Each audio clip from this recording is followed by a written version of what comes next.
mới style tàu cà phê racer mình không một phèm tàu scooter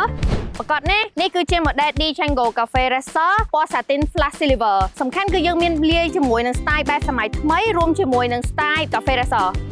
ហើយនេះគឺជា3ចំណុចដែលមាននៅក្នុងម៉ូតូ Perso D Django ចំណុចទី1ម៉ូតូដែលមាន DNA ជាកាហ្វេ Racer សម្រាប់ការរចនាបទមានលក្ខណៈបែបម៉ូតូប្រណាំងជាលក្ខណៈ Premium បំពាក់ជាមួយនឹងតែទង់ជាតិបារាំងនៅសងខាងសម្រាប់កញ្ចក់គឺយើងបំពាក់ជាមួយនឹងកញ្ចក់ស្ពណ៌សងខាងជាមួយនឹង Windshield ជាលក្ខណៈ Windshield ដែលយើងមានបំពាក់នៅលេខ88ពីលើហើយអ្វីដែលជាពិសេសជាងនោះទៀតគឺជាមួយនឹងឃ្លុបកែបខាងក្រោយសម្រាប់ឃ្លុបកែបខាងក្រោយយើងលេងដូចជាលក្ខណៈម៉ូតូប្រណាំងចំណុចទី2ម៉ូតូមានភាព comfort ងាយស្រួលនៅក្នុងការបើកបរសម្រាប់ D Django Cafe Racerពាក់ព័ន្ធទៅនឹងកែបគឺមានកម្រាស់ក្រាស់ល្អកន្លែងដាក់ជើងធំប្រព័ន្ធបូមមានការស្មូតល្អជាមួយនឹងឃ្លុបកែបខាងក្នុងដាក់អវ៉ាន់បានច្រើនពិតជាមានភាពងាយស្រួលនៅក្នុងការបើកបរនៅក្នុងទីក្រុងចំណុចទី3ម៉ូតូមានភាព performance ជាមួយនឹង feature ទំនើបពាក់ព័ន្ធទៅនឹងម៉ូតូជាប្រភេទកម្លាំងម៉ាស៊ីន 150cc ជួយសន្សំសំចៃទៅដល់ការប្រើប្រាស់របស់បងប្អូនប្រចាំថ្ងៃសំខាន់ជាប្រភេទប្រព័ន្ធភ្លើង LED ដែលមានបំពាក់ជាមួយនឹងប្រព័ន្ធ Frank ABS ផងដែរ